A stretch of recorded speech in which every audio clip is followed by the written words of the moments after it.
السلام عليكم ورحمة الله وبركاته. الحمد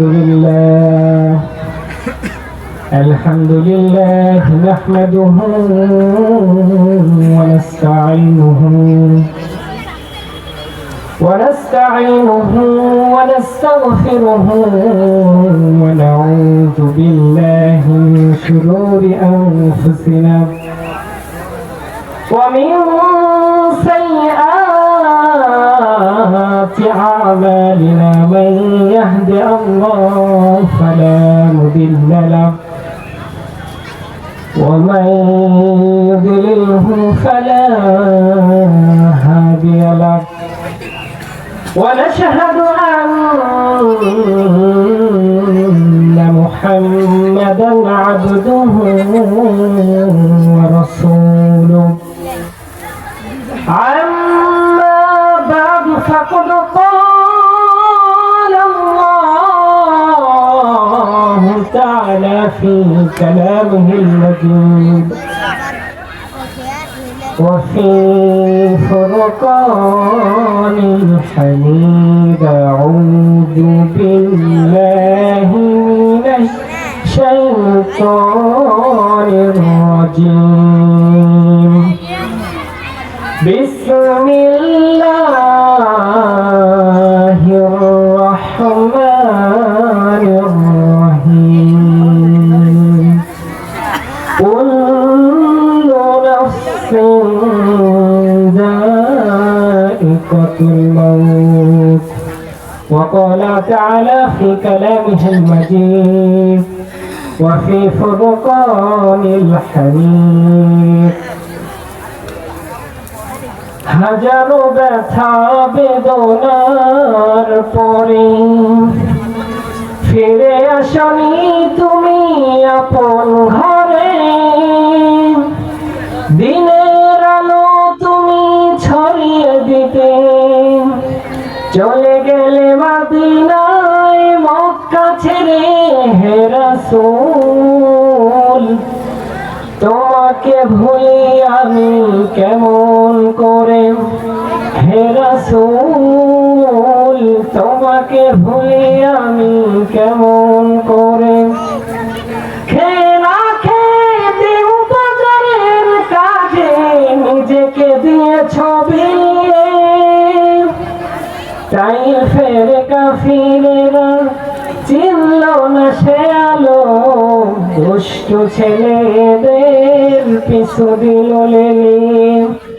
পাথরের আঘাতে ক্ষত বিক্ষত হয়ে সারা শরীর থেকে রক্ত ঝরে। হে রাসূল তোমাকে ভুলি আমি কেমন করে। আলহামদুলিল্লাহ, সমস্ত প্রশংসা সমস্ত গুণগান সেই মহান রব্বুল আলামিনের জন্য, যিনি আজকে আমাদেরকে এখানে সুস্থ শরীরে আসার এবং পৃথিবীর যাবতীয় কাজকর্ম থেকে মুক্তি রেখে আমাদেরকে এখানে আসার এবং বসার তৌফিক দান করেছেন। সেই মহান রব্বুল আলামিনের প্রতি আমরা শুকরিয়া আদায় করছি। আলহামদুলিল্লাহ। সম্মানিত উপস্থিতি, আমি আপনাদের সামনে কুরআনুল কারীম থেকে একটি আয়াত তেলাওয়াত করেছি, যে আয়াতে আল্লাহ তাআলা বলেন কুল্লু নাফসিন যায়িকাতুল মাউত। প্রত্যেক ব্যক্তিকে মৃত্যু স্বাদ গ্রহণ করতে হবে। এই আয়াতকে আমি সামনে রেখে কিছু কথা বলবো ইনশাআল্লাহ। তো সম্মানিত উপস্থিতি, বর্তমান প্রেক্ষাপটে কিছু কথা না বললেই নয়। আমাদের পার্শ্ববর্তী এলাকায় আমাদের যে দিনগুলো গত হয়ে গেছে, চোখের সামনে দেখা আমাদের কোরআনের মাহফিল গুলোকে বন্ধ করা হয়েছে। কথা বলেন ঠিক কিনা? কথা বলতে হবে, কথা বলেন ঠিক কিনা? আপনি আওয়ামী লীগ হন, আপনি বিএনপি হন, আপনি যে কোনো রাষ্ট্রের দল হন না কেন, দেখাতাম নাই এই বাংলার জমিনে বর্তমানে যদি কোন কোরআনের মাহফিলে বানানো হয়, আমরা এক ফোঁটা ছাড় দেব না। এই লাখো মানুষের জোড়া হাতে নিয়ে দাঁড়িয়ে পড়বে। কথা বলেন ঠিক কিনা? সম্মানিত উপস্থিতি, কথা না বললেই নয়, কোরআনের মাহফিলে বাধা। এই যে আমরা গত দিনগুলো পার হয়ে এসেছে আমাদের কোরআনের মাহফিলে বাবা, এটা দেখতে হবে। আপনি যেই দল করেন না কেন আমাদের কিছু যায় আসে না। এই বাংলার জমিনে কোরআনের কথা বর্তমান চলছে, আগামীতেও চলবে, কথা বলেন ঠিক কিনা? এই কোরআনের মাহফিলে যে বাধা দিতে আসবে তাকে এই 99% মুসলমানের দেশে তাকে সবার সামনে দেখে নেওয়া হবে, কথা বলেন ঠিক কিনা? সম্মানিত উপস্থিতি, আজকে আমাদের সমাজ কোথায় গিয়ে দাঁড়িয়েছে? তো সম্মানিত উপস্থিতি, সময় সংক্ষিপ্ত, আমি বেশি কথা বলবো না। আপনাদের সামনে আমি কোরআনুল কারীম থেকে যে আয়াতে কারিমা তেলাওয়াত করেছি, আল্লাহ তাআলা বলেন প্রত্যেক ব্যক্তিকে মৃত্যুর স্বাদ গ্রহণ করতে হবে। আল্লাহ রাসূলুল্লাহ সাল্লাল্লাহু আলাইহি ওয়াসাল্লাম বলেন, যখন কোন ব্যক্তি মৃত্যুবরণ করবে তার সাথে 3টি জিনিস তার কবর পর্যন্ত যাবে। কথা বলেন কয়টা? সম্মানিত উপস্থিতি, বেশি কথা বলবো না আমি। এই একটি হাদিস, এই সম্পর্কে আমি কিছু কথা বলে সময় সংক্ষিপ্ত শেষ করে দেব। রাসূলুল্লাহ সাল্লাল্লাহু আলাইহি ওয়াসাল্লাম বলেন, মৃত ব্যক্তির সাথে 3টি জিনিস কবর পর্যন্ত যাবে, আর বাকি 2টি ফিরে আসবে, একটি তার সাথেই থেকে যাবে। সম্মানিত উপস্থিতি, রাসূলুল্লাহ সাল্লাল্লাহু আলাইহি ওয়াসাল্লাম কথা বলেন, রাসূলুল্লাহ সাল্লাল্লাহু আলাইহি ওয়াসাল্লাম বলেন, একটি মৃত ব্যক্তির সাথে 3টি জিনিস কবর পর্যন্ত যাবে। এক, যেটা হচ্ছে তার মাল সম্পদ। 2, সেটি হচ্ছে তার পরিবার পরিজন। 3, সেটি হচ্ছে তার নেক আমল।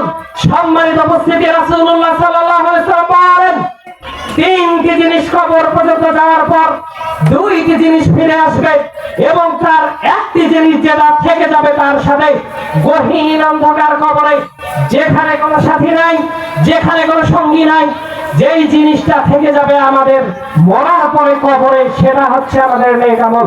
সম্মানিত উপস্থিতি, আমাদের লক্ষণীয় বিষয় হচ্ছে যে এই জিনিসটা আমাদের সাথে থেকে যাবে, আমরা সেটি সম্পর্কে উদাসীন। আমরা আজকে কয়টা মানুষ দুনিয়া নিয়ে চিন্তা করার সময়, পরকাল আমরা চিন্তা করার সময় রাখি না।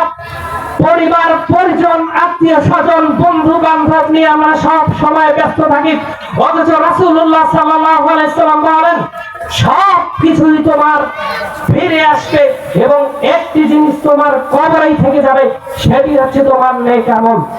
সম্মানিত উপস্থিতি, আজকে বর্তমান সমাজে, বর্তমান প্রেক্ষাপটে দেখা যায় আমাদের ছেলে মেয়ে, অর্থাৎ আমাদের যে মানপতির যে আমাদের আবাদ সাবাদ, এগুলোর প্রতি আমাদের যে ভালোবাসা, এগুলো আমাদের একটাও কাজে আসবে না। আজকে আমাদের ছেলে সন্তান, মেয়ে সন্তান কি করছে না করছে আমরা খবর রাখি না, এই সম্পর্কে আমরা উদাসীন। আপনারা দেখবেন, বেশি দূরে দেখতে হবে না, আপনাদের পার্শ্ববর্তী জায়গাগুলো তো দেখবেন ছেলে মেয়ে একখানে বসে কি রকম ফাহেসা কাজ করতেছে, কি রকম খারাপ কাজ করতেছে। আসলে আমরা এগুলো লক্ষ্য রাখি না। সম্মানিত উপস্থিতি, আমাদের নেক আমল, বেশি কথা, সময় সংক্ষিপ্ত যেহেতু বেশি কথা বলবো না। সম্মানিত উপস্থিতি, রাসূলুল্লাহ সাল্লাল্লাহু আলাইহি ওয়াসাল্লাম যে কথা বলেন, কবরে যে আমাদের নেক আমল থেকে যাবে, আসুন আমরা নেক আমলের পথে গুরুত্ববান হই। নেক আমল করার জন্য আল্লাহ তাআলা যেন আমাদেরকে সবাইকে তৌফিক দান করেন। এবার আমি আমার সংক্ষিপ্ত বক্তব্য শেষ করছি। আসসালামু আলাইকুম ওয়া রাহমাতুল্লাহি ওয়া বারাকাতুহু।